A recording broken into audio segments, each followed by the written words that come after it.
I arrived 10 minutes early. Habit, I guess. The hostess smiled when I gave my name and gestured toward a corner booth with polished wood and leather seats, 5 settings, 5 wine glasses, 5 neatly rolled napkins. I sat at the end, facing the entrance, thinking that was the seat of the honored guest.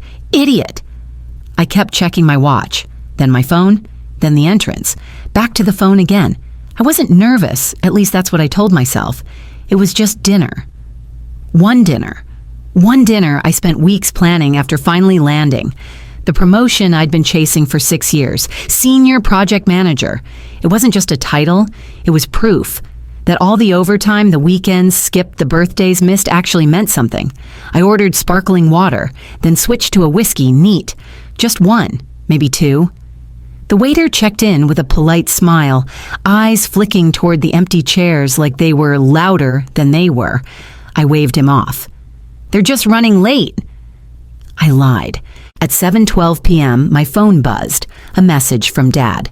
You're not exactly a priority right now. We'll catch up later. Enjoy your dinner. I stared at the screen for longer than I should have. Not a call, not even an excuse. Just dismissal. That dry clipped tone he always used when something was handled. When I was a kid, it made me feel small. Now it just made me tired. I looked at the wine glasses again, still spotless, untouched. My cousin Jenna, my brother, Kyle Uncle Wayne, no one showed. No explanations, no warnings. I took a sip, tried not to flinch. I'd made the reservation under the name Monroe. 5 guests, family. The people who told me last Christmas I was the glue that held everyone together. I glanced up just as the waiter approached with a practiced smile. Would you still like the menus, he asked? I nodded. He laid them down gently, one by one. The waiter brought out 5 menus. I only needed 1. At some point, I stopped looking at the door, stopped pretending they might walk in late but apologetic blaming traffic or a missed message. The ice in my glass had melted twice. I'd ordered the ribeye out of stubbornness. Figured if I was going to be stood up, I might as well enjoy the most expensive thing on the menu. I was halfway through it when my phone lit up again. Not with a call, but a notification from Instagram. Jenna had posted. I tapped it already, bracing for some filtered brunch pic or throwback. But no, there they were. Jenna, Kyle, Dad, Uncle Wayne. All smiles and sun-kissed at some waterfront bar with driftwood decor and string lights, glasses of wine raised mid-toast. In the center, Kyle grinning ear to ear, one hand holding up a key fob, the other resting on a bright red jet ski parked just behind them. The caption, "Family night out for the real success story. So proud of you, Kyle." Blessed I didn't blink, didn't react, just stared. No mention of me. Not one word, not a single tag. I set the phone down slowly. It buzzed again, someone commenting fire emojis. I didn't open it. Instead, I signaled for the check. The bill came in a sleek leather folder. I scanned it out of habit. Appetizers, steak, 2 whiskeys, dessert I hadn't touched. $1,940 after tax and service. I tipped 25% anyway. The waiter had been kind. Polite in the way people are when they're trying not to acknowledge your loneliness. I handed him my card, waited for the receipt, and walked out into the cool night air without saying a word. The street was quiet. Everyone else had somewhere to be, someone to meet. I stood there for a moment, just breathing. Then I opened the rideshare app, booked a car home, and slipped my phone back into my jacket pocket. My brother got a jet ski. I got a $2,000 steak in silence. My apartment was quiet when I walked in, too quiet, like it had been waiting for me to admit something. I didn't turn on the lights, just toed off my shoes, loosened my tie, and let the door shut behind me. The echo sounded final. I dropped my keys on the counter and stood there, watching the city lights flicker through the blinds. The silence wasn't heavy like it used to be. Tonight it felt honest. I opened my laptop, logged into the shared mortgage account, an account that only had my name on the payment screen, but all of theirs on the benefits side. $830 a month, every 10th, 3 years. When I set it up, Dad had said, just until Kyle gets on his feet. Kyle's feet were apparently planted firmly on a jet ski. I scrolled down the statement history. All green, all mine. Rent-free, peace of mind for them. My stomach tightened as I hovered over the auto payment switch. Click. Are you sure you want to stop recurring payments? Yes. That was it. No sirens, no explosions, just one less draft on my bank account and one more weight lifted off my chest. I pulled a sticky note from the drawer, wrote slowly with the kind of clarity you don't get from yelling, "Let him pay it now." No signature, no need. I drove across town to the old brick house with the sagging porch where I'd spent most of my childhood. Kyle's oversized truck sat crooked in the driveway, still attached to the jet ski trailer like some kind of participation trophy. I walked up to the door and pressed the note flat onto the wood right under the peephole. Didn't ring the bell, didn't wait. By the time I got home, I knew what I needed to do. I opened a new document, titled it, "What I Owe Myself," and I began to list the birthday dinners I never had.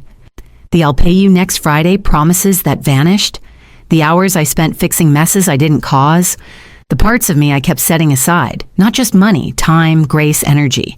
My phone buzzed, over and over. I flipped it over once, 12 missed calls, then 24, then 51. By the time it hit 81, I stopped looking. I didn't respond, I didn't rage, I didn't even cry. 81 missed calls. But for the first time, I wasn't answering. By morning, the guilt parade had fully arrived. My phone lit up like Times Square, and the voicemail stacked one after the other like a family intervention no one had the courage to do in person. The first was Dad. No high, no softness. Just clipped, hard-edged authority like he was scolding a soldier who missed curfew. "Evan, I saw what you did. The mortgage bounced. You should have said something before pulling the plug. That wasn't fair to the rest of us. This isn't how family handles problems." I hit replay. Then again. He used the word "us" as if I hadn't been covering all of them, and pulling the plug as if I'd taken something that wasn't mine to stop giving. The second was Kyle, predictably louder. "Dude, what the hell you mad about dinner or something? You didn't even tell us you wanted to celebrate. You always act like the world owes you applause for being the responsible one. It's not our fault you made your life boring." I paused that one halfway through. The audacity was too much. Then came Jenna trying her best diplomat impression. "Evan, come on. You're punishing the whole family over one dinner. That's not you. You're the glue, remember? You've always kept things steady. Please don't let one misunderstanding blow everything up." I sat on the edge of the bed, letting her voice drone on as I stared at the framed photo on the shelf. Me, Dad, Kyle, and Uncle Wayne at my college graduation. I remembered paying for my own cap and gown that year because Dad said we're tapped this month. It hit me then how familiar their tone was. Not apologetic, not even confused, just inconvenienced. I played Dad's voicemail one more time, focusing on the phrasing. "You've been voluntarily covering the mortgage. Voluntarily. Like I'd just been donating out of some personal hobby. 3 years. 36 payments. Apparently $65,000 was just a suggestion. The spreadsheet hadn't been touched in almost a year, but it loaded instantly like it had just been waiting for me to finally face it. Folder, name contingency, file name support tracker, final Tekel SX. There were 4 tabs, each one color-coded by person. Tab 1, Derek Dad. February 2021. Water heater replacement, $642, August 2022. Car battery plus labor, $289, April 2023. HOA fees covered until VA refund, $1,200, all marked cleared in notes. Not cleared as in repaid, cleared as in never coming back. Tab 2, Kyle brother. Kyle's tab was long, messy, unapologetic. Bail in Raleigh, $350. 3 bounced rent payments, 2 $100 business idea startup fund, $5,000 truck down payment, co-signed, never taken over. $9,800, 4 months of insurance, $1, $3 and $20. Each one came with a casual promise I got you after my next check. Each one ended the same way, silence. Tab 3, Jenna Cousin tuition gap. $800 laptop repair, $390, can't miss this networking trip, $550 less frequent, but still never followed up. Tab 4, household miscellaneous. The mortgage, the shared Wi-Fi plan, emergency groceries during the tight months. I scrolled to the bottom of the document and stared at the total $82, $470, not counting interest, not counting the emotional tax. I sat back in my chair, the glow of the screen hitting me like truth I'd been dodging for years. Then it hit me Christmas 2 years ago. Kyle had walked into Dad's living room like a hero, dragging in a brand new gas grill with a giant red bow on top. The tag said, "To the best father a son could ask for." Everyone clapped. Dad looked like he might cry. I looked at the receipt sitting in my inbox, timestamped 2 days earlier. My card, my money. Kyle had called it a favor. "Just need your card, bro. My bonus hits Monday." It never did, and I never brought it up. I watched them celebrate his gesture while I stood to the side like the assistant who had wrapped the gift. I didn't just let them write the narrative. I helped draft it. They didn't ask. They expected. That was the real betrayal. It started with a knock, sharp, impatient. Not the kind that asks, the kind that demands. I didn't need to check the peephole to know it was Jenna. No one else knocks like they're entitled to entry. I opened the door halfway. She walked in like it was still Thanksgiving 2019, and we were on good terms, like I hadn't just cut the cord they'd all been swinging from. "Can we talk?" she asked, crossing her arms like she already had the moral high ground. "Depends," I said. "Is this going to be about how I ruined everything by saying no for once?" She blinked. "You're not answering anyone. Dad's a wreck. Kyle hasn't slept. You're really going to let one dinner blow up the family?" I almost laughed. "One dinner I didn't blow up the family, Jenna," I said quietly. I stopped being the insurance policy to cover Kyle's screw-ups. Her mouth tightened. "You think this is just about money? No. I think this is about convenience. You all liked the version of me who paid and stayed quiet. That version's gone." A loud voice cut through the window. I turned. Kyle. Pacing in the parking lot, phone in one hand, the other flailing with every sentence. His voice rose in waves, frustration wrapped in ego. I didn't move. "He followed me here," I asked. Jenna didn't answer. I crossed my arms. "Tell him I'm not opening the door. Tell him to go yell into the mirror if he wants someone who'll believe him." She sighed. "This isn't like you." "You're right," I said. "For once, I'm not playing the role." She waited a second longer like she was hoping I'd crack. Offer a compromise, slide back into character. I didn't. She left without another word, and I stood at the door as her footsteps faded. Outside, Kyle's voice kept rising. Inside, I poured coffee. Let them scream. They were used to me fixing things. I was done being useful. It was just past 7 p.m. when I heard the knock. Steady, measured, like someone who thought their presence alone should earn entry. I opened the door slowly. There he was, Derek Monroe, my father, still in his sheriff's department uniform, boots, dusty badge polished. He stood straight like always, posture rigid, even now like disappointment was something you could train out of your body. He looked older than I remembered. "Can I come in?" he asked. I stepped aside but didn't speak. Let him walk in and take a look around. No family photos, no signs of the past he always claimed to protect. He stood by the window for a moment, then turned to me. "We're going to lose the house." I didn't flinch. "That's not my house." He exhaled slow and tired. "You didn't have to do it like this, Evan. You could have told us." "I did," I said. "Every month." In silence. "With my bank account." He looked away. "It's just... Kyle's going through a phase, trying to figure things out." I stared at him. "That phase has lasted 10 years, Dad, and every time he fails, someone else pays. Usually me. He's your brother, and I'm your son." He blinked, hesitated. The words hung there unbalanced. "I just thought you understood the bigger picture," he muttered.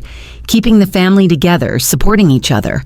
"No," I said. "You thought I'd never stop playing my part. You made me the fallback plan, the financial cushion, the good son who never says no." He rubbed a hand over his face. I didn't realize how much you were covering. That's the problem, I said, voice flat. You never wanted to know. He looked at me, then really looked. Not like a father seeing his kid. Like a man who just realized the roof over his head had been held up by someone he never bothered to thank. He shifted toward the door. You're really not going to help? I held his gaze. No, not this time. He paused, jaw clenched like he wanted to argue but didn't. He left without another word. He came for the mortgage, not for me. The group chat had changed names 3 times this week. First it was emergency, then mortgage crisis, Monroe family, finally family unity chat. Every time they renamed it, the messages stayed the same, frantic, half apologetic, mostly accusatory. Kyle had started sending screenshots of the default notice circling numbers, like I didn't know how mortgages worked. Jenna pitched a group call to clear the air. Dad remained silent, just hit the thumbs up emoji on anything that sounded like someone else taking responsibility. I scrolled through the chaos in silence, then paused. One message stood out. Not long, not dramatic. It was from Uncle Wayne. You were never the weak one, Evan, just the quietest. I read it twice, maybe 3 times. Then I pressed and held the group title. Hit delete chat, not leave, not mute, delete. The next morning, I called in sick. No excuse. Just said I need the day. My manager didn't push. I think he heard it in my voice. I left my phone on the dresser. Took nothing but my wallet and jacket. It was mid-April, Charlotte spring. That perfect, almost imaginary window where the pollen hadn't yet attacked and the breeze still had teeth. I walked aimlessly through neighborhoods I hadn't visited since I first moved into the city. Found a park, one I didn't know the name of. I sat on a bench near a small pond. Ducks drifted like they owned the place. A toddler tossed crumbs with reckless joy while his mother sipped coffee and scrolled. For once, no one needed anything from me. I wasn't checking bank accounts. I wasn't refreshing email threads. I wasn't calculating how much grace I had left before I snapped. I just sat, watched. There was no breakthrough moment, no grand epiphany, just quiet. I realized something small, but sharp. All these years I thought saying no made me cruel, that setting boundaries was betrayal, that silence was abandonment. But the only time anyone ever called me selfish was when I stopped giving. For once I wasn't carrying anyone, and it didn't feel selfish. It was just past 11 a.m. when my phone buzzed on my desk. I was halfway through reviewing site plans when a message from the front desk popped up. There's a man in the lobby asking for you. Says it's urgent. Name's Kyle. I froze. Let the cursor blink on the screen while my brain caught up. I stood buttoned my jacket and walked toward the elevator like I was headed into battle. He was easy to spot sitting on the faux leather bench, like a restless celebrity no one had recognized. Hoodie pulled over, a backwards cap, sunglasses inside, tapping his knee like it owed him money. When he saw me, he stood fast, fake relief flooding his face. Evan man. Finally. I didn't stop walking, just gestured for him to follow. We stepped outside just beyond the glass doors where the spring air was thick with pollen and pretense. He launched in. Look, we lost the house, he said. No preamble. The bank's giving Mom 30 days to vacate. Jenna's trying to help, but it's not enough. Uncle Wayne says he warned you were serious, but... I waited. Let him fill the silence with his panic. I just don't get it, he muttered finally. You got your promotion. You're fine. You've always had it together. I nodded slowly. Exactly. And I'm keeping it that way. He blinked, like the thought had never occurred to him that I might actually want to protect my peace as fiercely as he protected his ego. So that's it, he asked. You're just out. I looked him in the eye, steady and calm. No, I'm not out. He tilted his head, confused. I'm free. That cracked something. Not a breakdown, not a revelation, but a crack. A flicker behind the performance. Like for once, he realized I wasn't bluffing. He looked away, scuffed his shoe against the pavement. I guess I always thought you'd handle it, he mumbled. I know, I said. That's the problem.